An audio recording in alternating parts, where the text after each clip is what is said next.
ناظرین، اللہ رب العزت نے ہر قوم کو کسی فتنے اور آزمائش کے اندر ضرور مبتلا کیا ہے، جس کی خبر ہر قوم کے پیغمبر نے دی ہے۔ امت محمدی کے لیے ایک بہت بڑی آزمائش وحشی اور درندہ صفت قوم کی خروج کی شکل میں لکھ دی گئی ہے، جس کے ظاہر ہونے میں کوئی شک نہیں ہے۔ ہمارے پیغمبر حضرت محمد مصطفیٰ صلی اللہ علیہ وسلم نے فرمایا کہ حدیث مبارکہ میں اس فتنے کی خبر بڑی وضاحت کے ساتھ دی گئی ہے۔ اس وحشی فتنے کا نام یاجوج ماجوج ہے۔ یہ وہ درندہ صفت قوم ہے جس کی پیشن گوئی نہ صرف محمد صلی اللہ علیہ وآلہ وسلم نے کی، بلکہ تورات اور انجیل میں بھی اس قوم کا ذکر موجود ہے، جسے گو اینڈ ماگو کہا گیا ہے۔ دراصل یاجوج ماجوج حضرت نوح علیہ السلام کے تیسرے بیٹے یاوس کی اولاد میں سے ہیں۔ یہ لوگ شمالی مشرقی ایریا میں سے زندگی بسر کیا کرتے تھے اور اپنے ارد گرد کے علاقوں میں ہر وقت وحشیانہ حملے کیا کرتے تھے۔ ان کی آبادی چین سے مغرب تک ترکستان تک پھیلی ہوئی تھی۔ روایتوں میں آتا ہے کہ یاجوج ماجوج بنی آدم میں سے ہے، اور اگر انہیں پوری دنیا میں تو یہ ہر جگہ تباہی مچا دیں گے اور لوگوں کی معیشت تباہی کر ڈالیں گے۔ ان میں سے ہر کوئی آدمی اس وقت تک نہیں مرتا جب تک 1000 یا اس سے زیادہ اپنی اولاد نہ دیکھ لیں۔ ان کے چہرے ڈھال کے مانند ہوں گے۔ یہ لوگ لمبے قد و قامت کے ہیں، جو صنوبر کی درخت کے مانند ہے۔ ان میں سب سے لمبا شخص 3 بالش کی تک ہوتا ہے۔ یہ جس جاندار کے پاس سے گزرتے ہیں انہیں کھا جاتے ہیں۔ یہ موسم بہار میں اپنے غاروں سے نکلتے ہیں اور سبزہ کھاتے ہیں۔ ان کے پنجے اور دانت درندوں کی طرح ہیں۔ ہزاروں سال قبل اس روحی زمین پر اللہ کے نیک بندے کی حکومت تھی، جنہیں ذوالقرنین کے نام سے جانا جاتا ہے۔ اللہ تعالیٰ نے ذوالقرنین کو زمین کے بڑے حصے پر بادشاہت عطا کی تھی۔ آپ نے مشرق سے لے کے مغرب تک سفر کیا ہے۔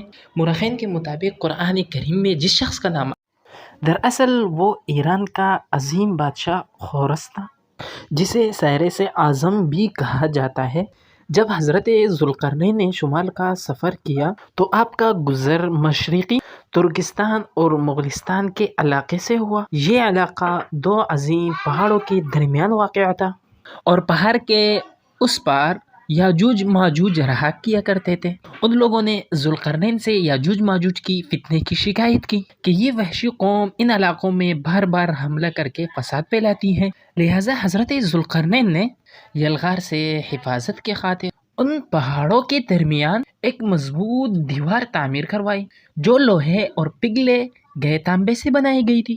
تعمیر پورا ہونے کے بعد آپ نے اللہ کا شکر ادا کیا اور لوگوں کو خبردار کیا کہ یہ دیوار وقتی طور پر اس قوم سے تمہاری حفاظت کرے گی، لیکن ہر چیز ایک نہ ایک دن فنا ہو کر رہتی ہے، لہٰذا ایک دن یہ دیوار بھی ختم ہو جائے گی اور یاجوج ماجوج ان علاقوں سے نکل کر تمام زمین میں پھیل جائیں گے، جیسے کہ اللہ تعالیٰ نے قرآن مجید میں ارشاد فرمایا، یہاں تک کہ جب یاجوج ماجوج کھول دیے جائیں گے وہ ہر بلندی سے دوڑتے ہوئے آئیں گے اور سچا وعدہ قریب آ لگے گا۔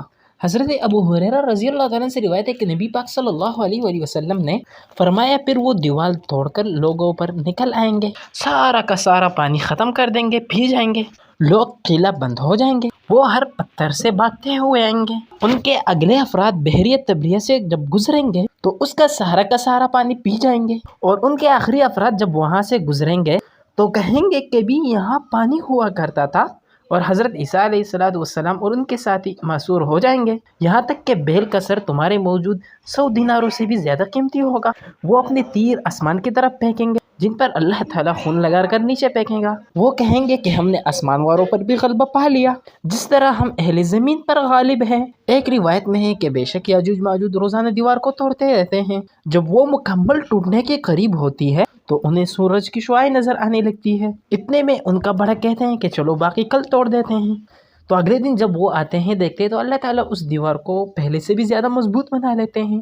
جب ان کے قید کی مدت ختم ہو جائے گی، جب اللہ انہیں لوگوں کے سامنے ظاہر کرنا چاہے گا، جب اس دن وہ سورج کی شعاع دیکھیں گے تو ان کا بڑا کہے گا چلو انشاءاللہ باقی کل توڑ دیں گے۔ جب وہ اگلے دن آئیں گے انشاءاللہ کہنے کی برکت کی وجہ سے دیوار اتنی ہوگی جتنی انہوں نے پہلے دن چھوڑ دی تھی، یوں وہ باقی دیوار توڑ کر باہر آ جائیں گے بآسانی۔ دیوار توڑنے کے بعد یہ زمین پر خوب قتل و غارت کریں گے اور یہ سب قیامت کے قریب ہوگا۔ پھر حضرت عیسیٰ علیہ السلام ان کے لیے ہلاکت کی دعا فرمائیں گے تو اللہ تعالیٰ ان کی گردنوں میں کیڑے پیدا فرمائے گا، جس سے یہ فی الفور مر جائیں گے۔ پورے کے پورے زمین پر ان کی لاشوں کی بدبو پھیل جائے گی۔ پھر اللہ تعالیٰ ایک قسم کے پرندوں کو بھیجے گا، وہ ان کی لاشوں کو اٹھا کر جہاں اللہ چاہے گا وہاں پھینکیں گے وہ پرندے، اور یوں ہی یاجوج ماجوج کا خاتمہ ہو جائے گا۔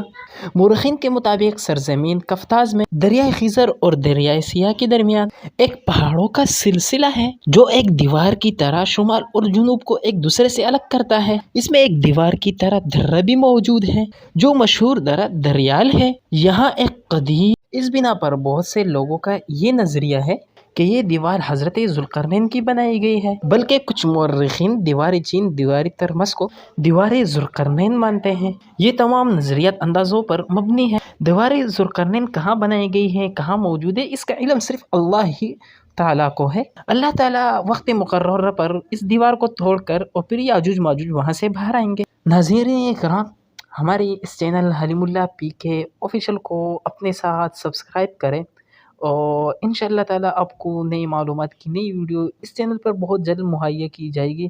اپنا خیال رکھیے گا، والسلام۔